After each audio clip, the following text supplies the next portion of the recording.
First of all, I think I should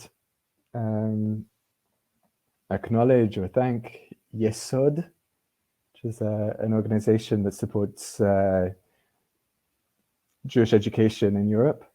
And they've been supporting me, I guess, for a while now. And I've made it. I've become European. I was born in Israel. I grew up between Jerusalem and London and attended many Limmuds as a child, as a teenager. And I moved back to Israel and then to Germany 7 years ago. And now I'm living and working and teaching and rabbiing in Paris. And yeah, I've made it as European. I've been asked to present in this European section, which is very nice. I work in a Masorti synagogue called Adat Shalom in the west of Paris. And kind of one of the things I do in my free time is I have I have a few little blogs and podcasts, and I have a podcast on halakha, where I like to look at obscure details of halachic construct and then expand on it to see how it reflects big values and big questions and contemporary issues. And that's basically the source for what I want to talk about today, which is the Shemittah year. The Shemittah year, maybe you've heard about it, maybe you know it from various contexts. I'll say many people think that the Shemittah year is this year. But I would point out that that's not clear at all, right?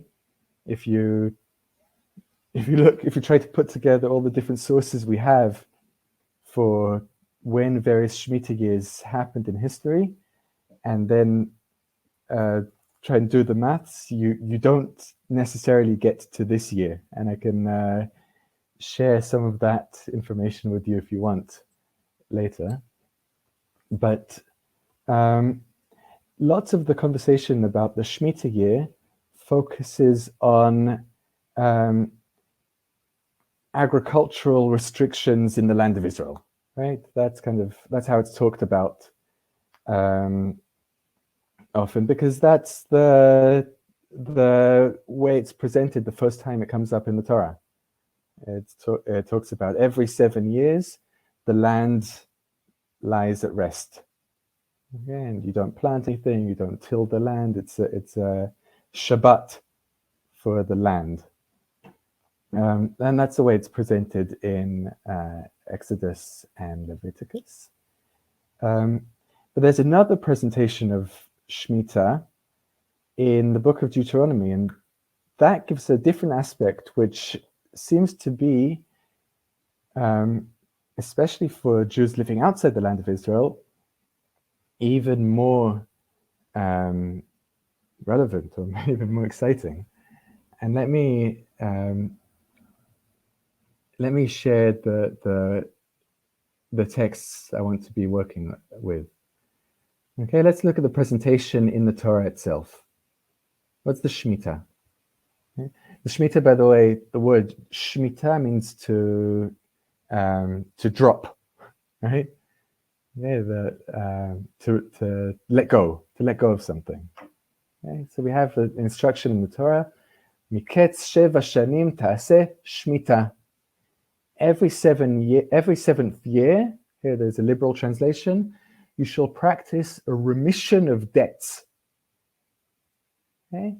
If there's money owed to you, let it drop, let it go, let it be Shemitah. What does that mean? This shall be the nature of the Shemitah.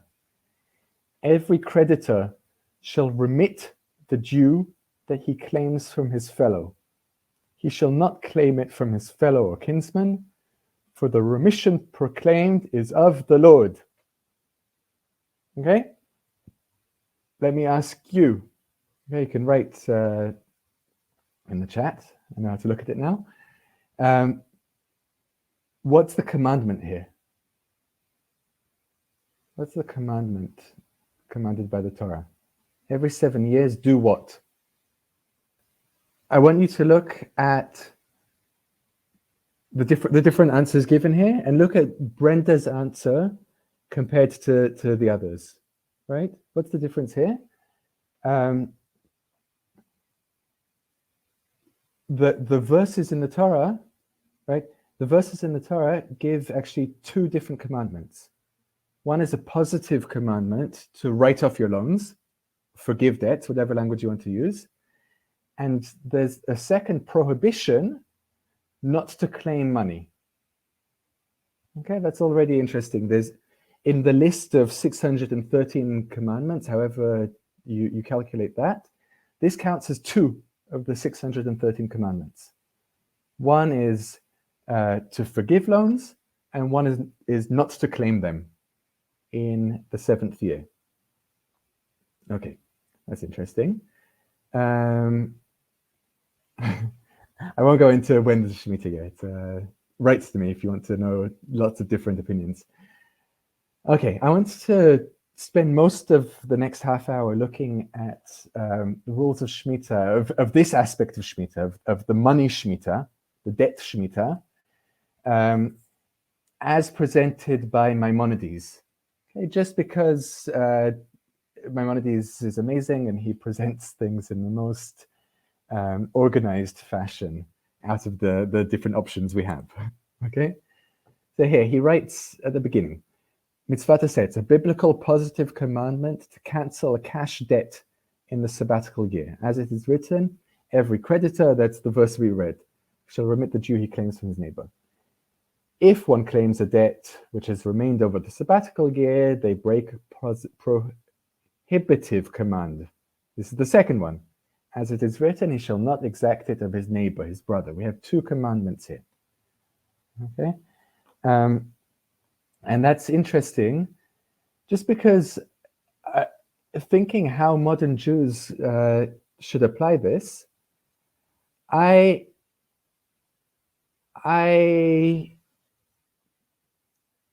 don't know. I don't know if I've lent anyone money this year. Right, I don't know if I think I don't have any debts owed to me, at least cash debts owed to me, right?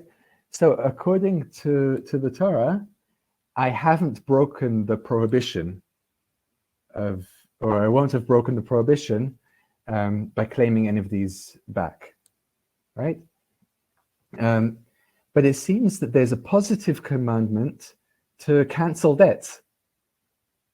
Right, so if I haven't lent anyone any money, well, I just haven't put myself in a situation where I can keep this commandment, right? And maybe that's a sad thing. Maybe I want to keep more commandments. Let me look a little bit further, okay? Right, where does this apply? Rambam says, the words of the scribes, the rabbis, say that the release of monies is practiced at this time, right? This is now, after the destruction of the temple. It's practiced in every place, even though the Jubilee is not practiced. This is so that the law of releasing monies will not be forgotten from Israel. Right? So these laws concerning money are practiced everywhere. And I'd say even in the land of Israel, right? Even our friends in the state of Israel, most of them aren't farmers, right? The agricultural Shemitah affects maybe the price they pay in the supermarket. But really in their everyday life, in thinking about how this year is different to other years, maybe they're like us, that business transactions are actually more relevant than land use. Okay, and when does this happen? This kind of, we'll look at a few technicalities of the Shemitah year in terms of money. The 7th year only releases money at its end. Hence, if one gave a loan to their fellow in the 7th year itself, right, assuming this year is the Shemitah year, and you loan someone some money today, he or she may collect the debt the whole year, right? That's not a problem. But from when the sun sets on the night of Rosh Hashanah, at the culmination of the 7th year, which is this coming Rosh Hashanah, the debt is lost. Okay? Again, as I said, you have to forgive it, and you're not allowed to claim it. That's that's how it works.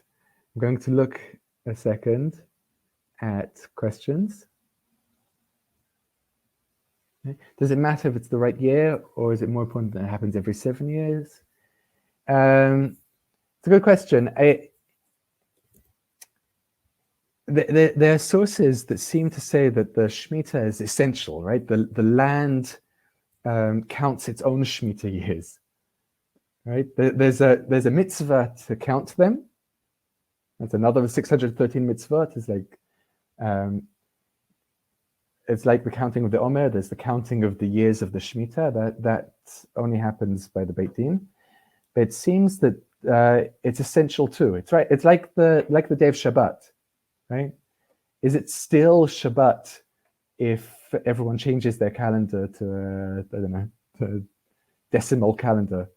I think it is. But it's a good question. Okay. I'm just looking in the chat. There's other questions. A better translation of Shemitah might be release. Yes. Yes. Very good translation. They're frequently positive mitzvot that only apply in certain circumstances. You only wear tzitzit if you put on a four-corner garment. Right. So there's two ways of looking at those kinds of conditional commandments, right? Some people, you could say, okay, if I never wear a four-corner garment, my life is great. I never need to wear tzitzit. Or there's a practice which is quite common, I think, in the Jewish world, is you put yourself in a situation of wearing a four-cornered garment, especially during prayer, in order to have an extra mitzvah, right?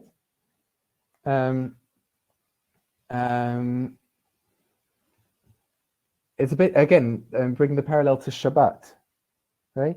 There's lots of things that you're not allowed to do on Shabbat, right? You're not allowed to work on Shabbat. But there's also commandments to rest on Shabbat. Yeah? And in a way, it's not even enough just not to work in order to in order to rest. And there's all sorts of other things that need to happen that the day feels like a day of rest. And that's what I think the parallel is here. Right. There's a positive mitzvah to lend money, definitely. Okay, and that's where all of this is going to get complicated, right? What's the Torah telling us when it says release debts every 7 years? Is it saying that actually lending money or borrowing money is a necessary evil, and the ideal is the Shemitah situation, which no one owes anyone anything, or is it a mechanism within a system where lending money is positive? Okay. One more question. I'll go to the Q&A. Okay, when is or was the Jubilee? It's a really complicated one. Every 50 years is the Jubilee year. And then there's a disagreement among the rabbis whether that counts in the cycle, right? If you have 49 years, every 7th year is the Shemitah. After year 49, is year 50 its own year, like a blank year? And then the year after that is one? Or is the Shemitah year one? Okay? And basically, there's a disagreement today as to when the Jubilee year is or was. Okay? It's a session for another time. If you write to me, I can give you some material I've collected. And traditionally, this applies to within the Jewish population. Okay, I'm going back to sharing the screen because we have lots of things to go through. Okay, Tov.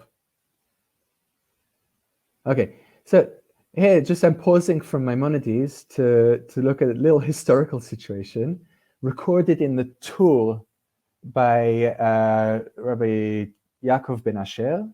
Right, he's writing in Spain, but his family comes from Germany, from Köln, and he writes that his father, he says, my father, Rabbi Asher, Rabbeinu Asher, said that he's been astonished since coming to Spain that people collect their debt even after a Shemitah year.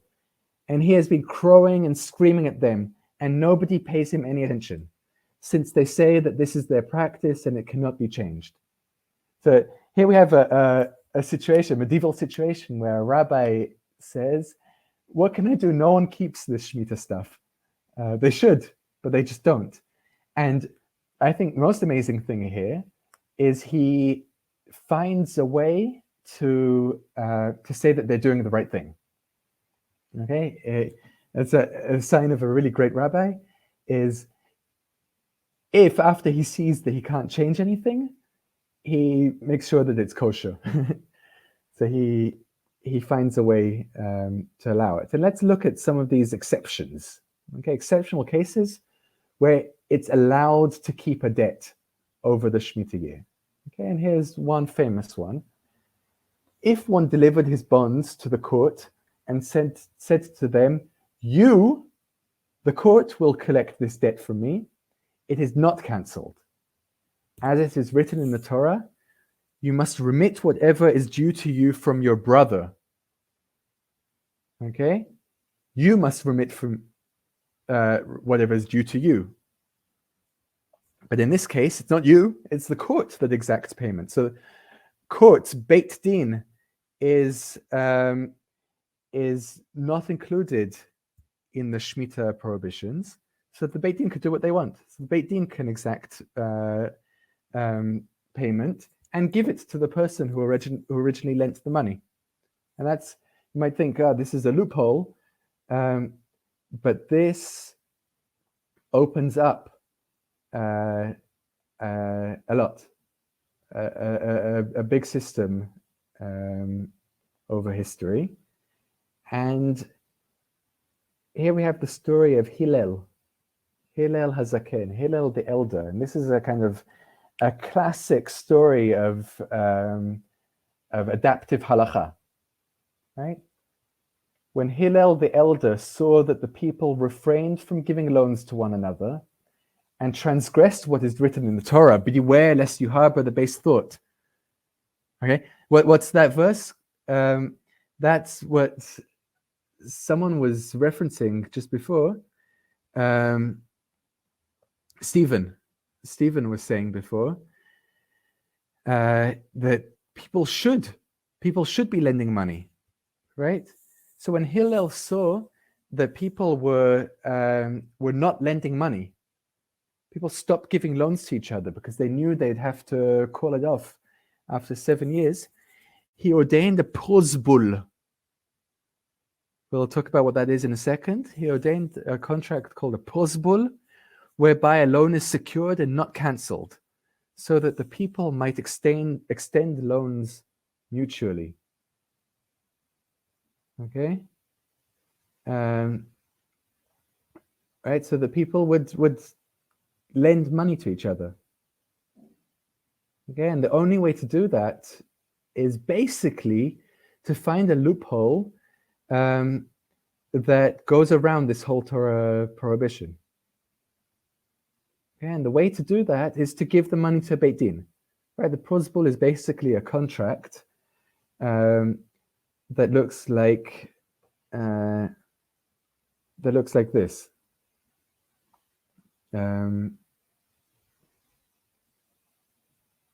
Okay, I'll just skip a little bit. Here. Zegufo shel prosbul. This is the formula of a prosbul.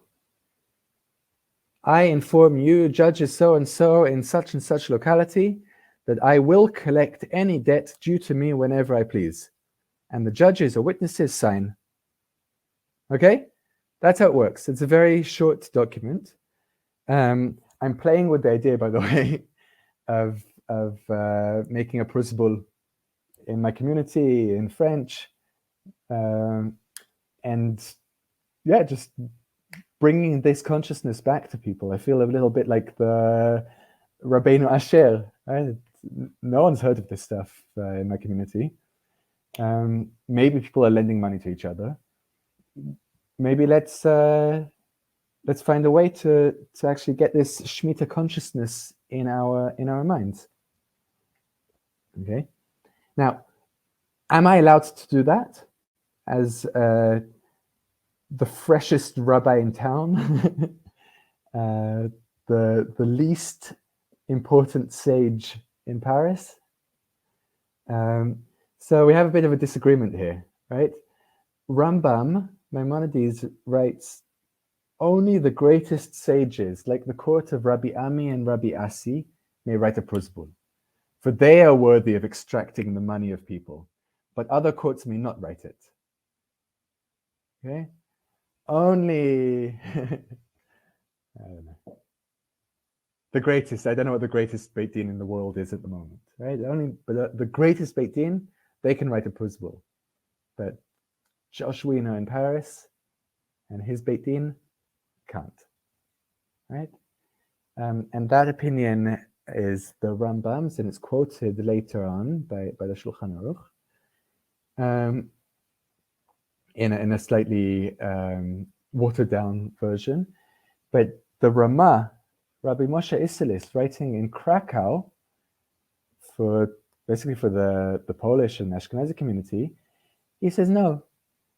He says any Beit Din of 3 people can issue a prosbul. Right? It's more important that it happens than that it's the greatest. Okay. And one more exception, which seems to me interesting.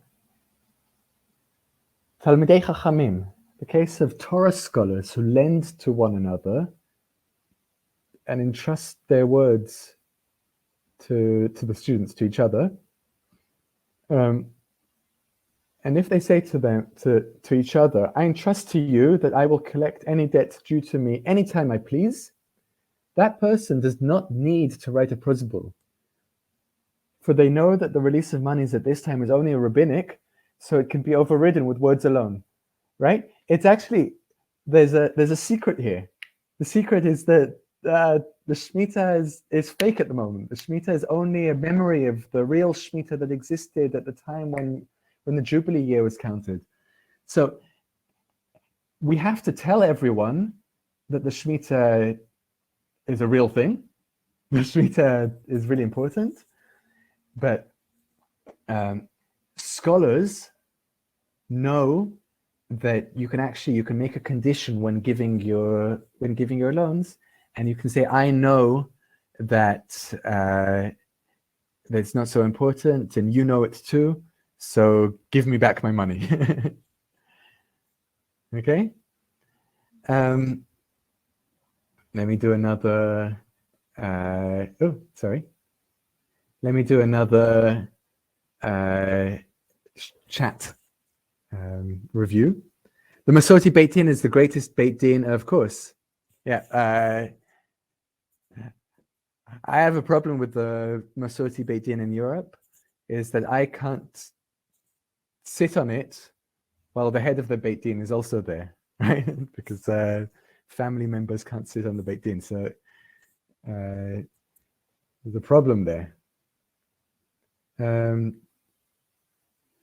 Okay, the letter of law and spirit of law, right?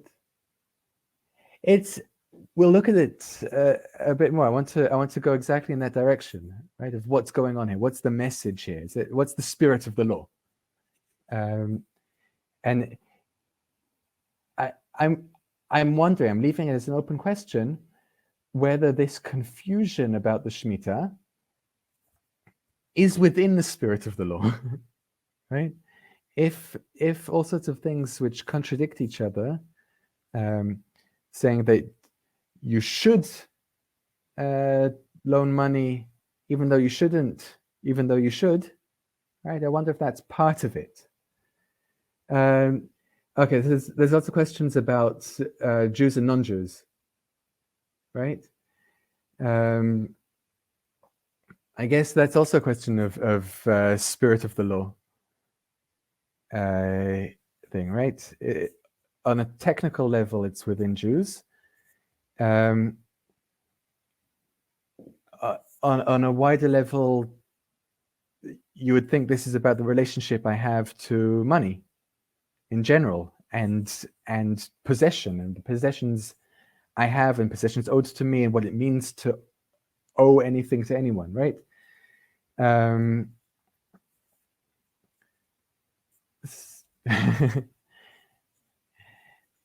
Right. So the same question comes up with agricultural Shemitah. Right? Is it just technicality that I can get around by selling the Jewish kibbutz land to non-Jewish neighbors, and then it's all okay? Or is it a positive commandment not to work during that year, not to work in the fields, right? And then where does just money, like dignity, come in, right? Exactly. This question that Ruth wrote just now. How do you earn enough to live and feed your family for a whole year if you don't work during that year, right? The Torah has a answer. The answer in the Torah is the 6th year of every cycle will be a year of blessing, and there'll be enough produce there to last into the 8th year. Right? There'll be enough produce in the 6th year to last for the 6th, 7th, and 8th year, until the product of the 8th year, which is the first year of the next cycle, starts to come in again. There's a problem when we say, "Oh, we're not actually sure which year is the year of the Shemitah cycle anymore," right? Which year actually is the year of the blessing, and is it rabbinic? So there's problems with that, but the questions are real, right? It's about earning enough money and dignity, and I think that's also part of the equation here. Okay, let's read a little bit more. Here, I want us to read this carefully.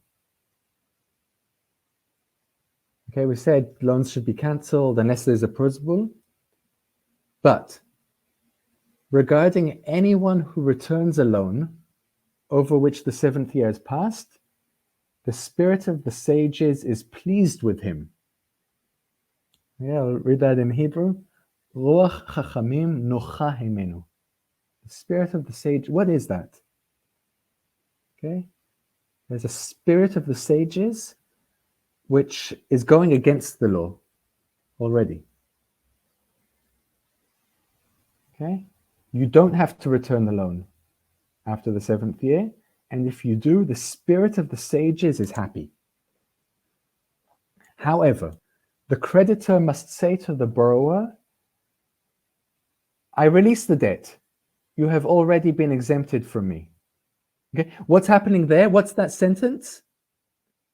That sentence is the positive commandment, to release debts. Okay, so I guess this creditor has already not claimed the loan, so has avoided the prohibition. Here they're able to say, "I release the debt and you have already been exempted from me." That's a positive mitzvah. Okay. If the borrower then said to him, "Nevertheless, I want you to accept it," he may accept it from him. But he should not say, the borrower should not say, "I'm giving it to you as my obligation." Rather, he should say, "It is mine, and I'm giving you a present." Okay? What's happening here? A gift, an obligation has become a gift.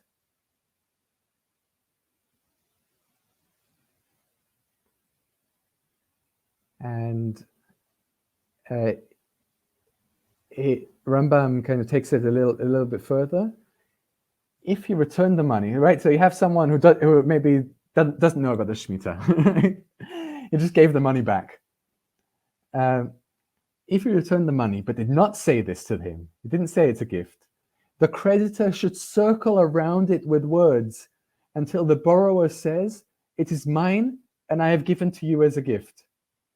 But if he did not say this, he should not take it from him. Rather, the borrower should take his money and go.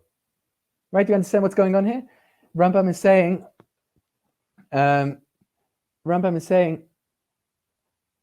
if someone just gives it back, you're not allowed to take it until that word gift has come out of their mouth. So you have to play around with them. You have to circle around with words. You have to say, "Oh, that's so nice that you're giving me that money. Are you sure you want to give me that money? You know, if you want, it's okay." Like, until the words come out of their mouth, it's a gift. Okay.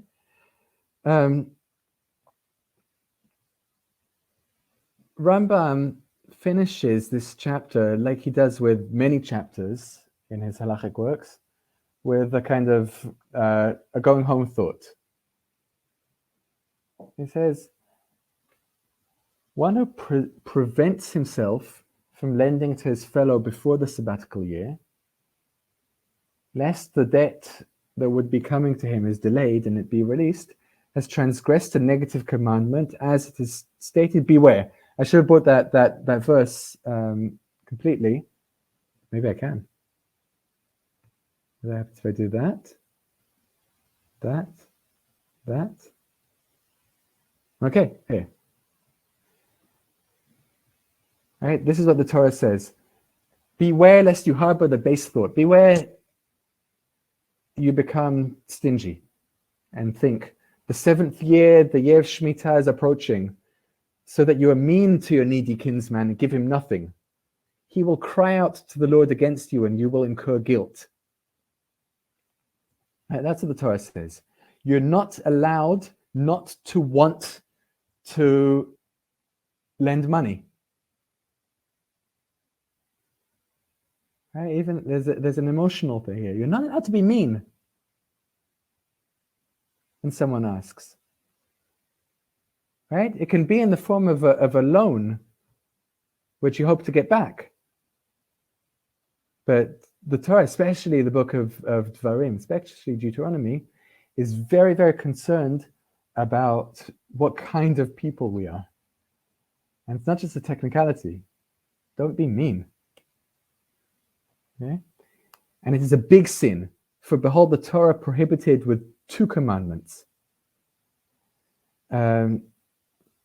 And the Holy One, blessed be He, promised a reward in this world for this commandment, as it is stated, "For because of this thing will God bless you." Okay? So there's a reward for this. Okay. I want to look at questions. You're welcome to write questions, I guess, in the chat or the Q&A.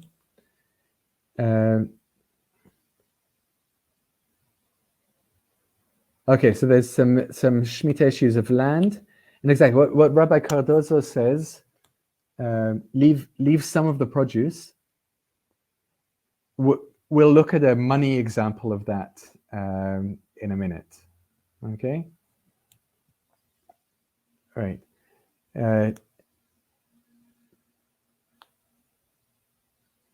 Okay, so there's a way of banks getting out of this, right? The rabbis spared banks, but I think many Israeli banks also have a prosbul that they allow people to write.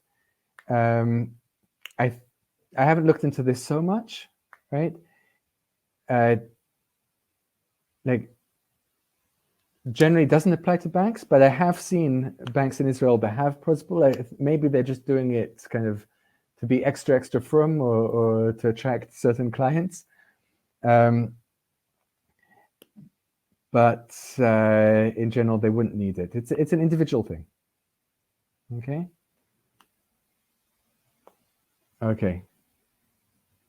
Right. Okay, we're going to look in a minute at this idea of the gift. Right? I think for me that's a central concept here, which is actually what I think all this halacha is bringing up. Is bringing up the interplay or the tension between law and kindness, obligation and gift. Right? Okay, let's go back to that and try and cover some of that material.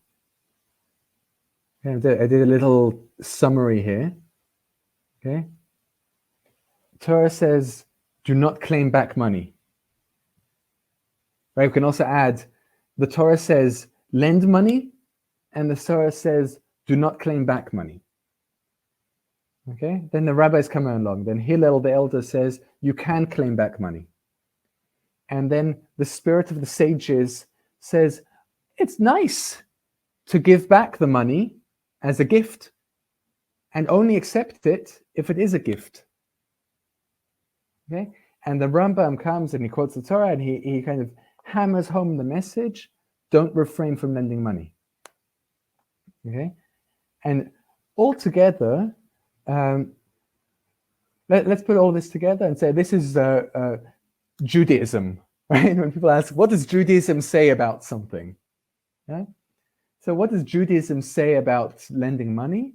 I think it's a mixture of all of this. And you see a whole bunch of contradictions here. Okay? That loans are good and loans are dangerous and loans are necessary and loans are obligatory, and returning loans as a gift is a wonderful thing. Okay, and there's some contradictions and paradoxes there. It was a mistake to make coffee just before the session. Now it's cold. Okay. Let's go. Let's take this to a different Jewish thinker. Okay. I'm in France. I should do a little bit of philosophy, right? That's what everyone does here. And we're going to go to Derrida, right? Jacques Derrida, right towards the end of his life, was very preoccupied with the idea of all sorts of concepts which could never be achieved. Yeah, he talked about things like hospitality or justice or gifts, right? Which always try to be themselves and always cancel themselves out. And if you read Derrida's writing, it's always impossible to read because it's difficult. But what he does, I'll read the quote in a second, but I want to explain the idea first. What he says is that, in theory, the definition of a gift is the opposite of a transaction, right? A gift is something you give and you don't hope to get anything back. A transaction is something you give some money and you hope to buy something with it. That's a transaction. A gift is you give some money for a bar mitzvah boy and you don't hope to get anything back. Okay? Except that never happens, right? If you give someone a gift and they just stuff it in their pocket and walk away, you feel something's wrong there, right? You hope to get something like a thank you, but that thank you is a transaction. You got something back, right?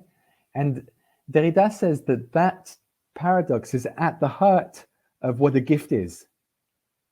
A gift doesn't allow itself to be a gift. I'll read the quote here. For there to be a gift, there must be no reciprocity, return, exchange, counter gift, or debt. If the other gives me back or owes me or has to give me back what I give him or her, there will not have been a gift. Whether this restitution is immediate or whether it is programmed by complex calculation of a long-term deferral or a difference, right? If you give someone a gift and you never see them again, something feels like the gift didn't work, right? But for it to work, it would be a transaction, which is the opposite of a gift. For there to be a gift, it is necessary that the donee, the one given to, not give back, amortize, reimburse, acquit himself, enter into a contract, and that he never have contracted a debt.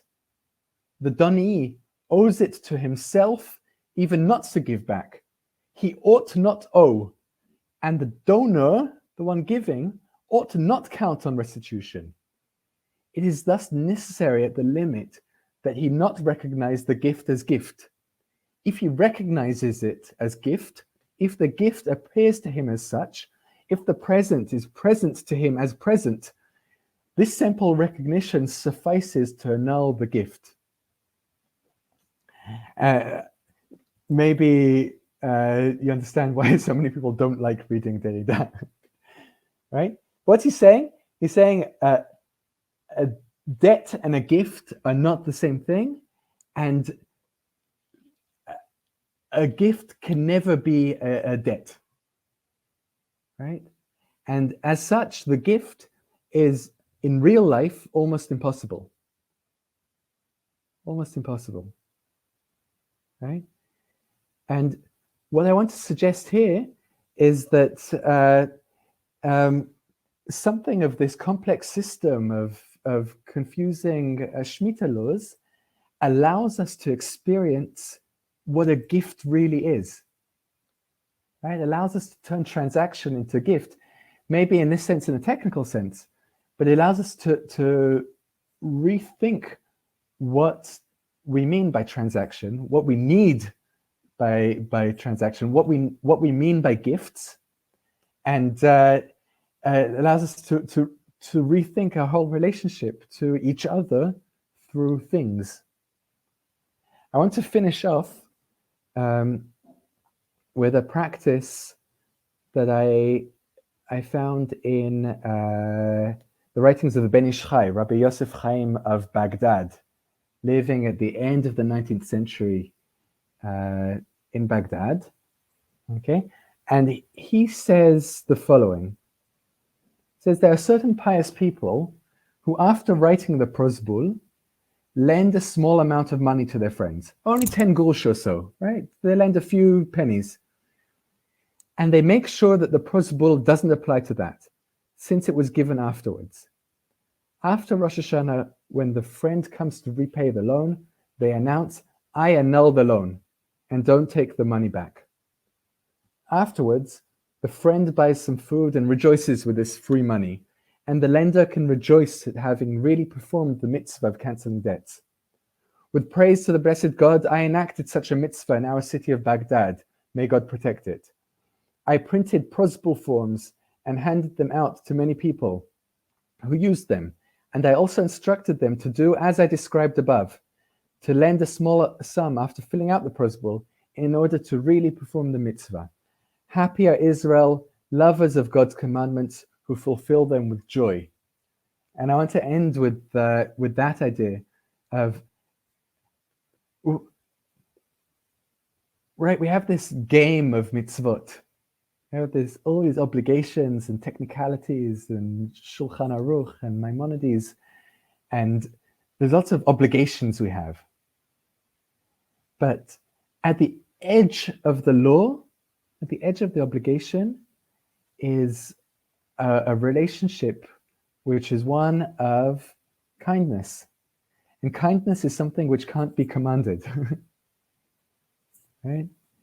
So you have the laws to make sure that people do the technicalities of being kind. But what happens if we give people a space at the edge of the law to do what they want? Right? And I think in the Shemittah laws, we have a space for kindness and we have a space for joy in the mitzvot. That's the end of our study. We have just a few more minutes. Are there any questions we have here?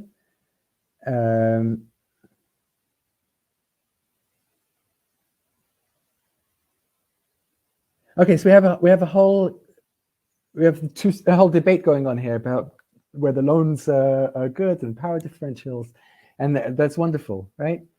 And the Torah is giving us both sides of the significance of loans without giving us a resolution, right?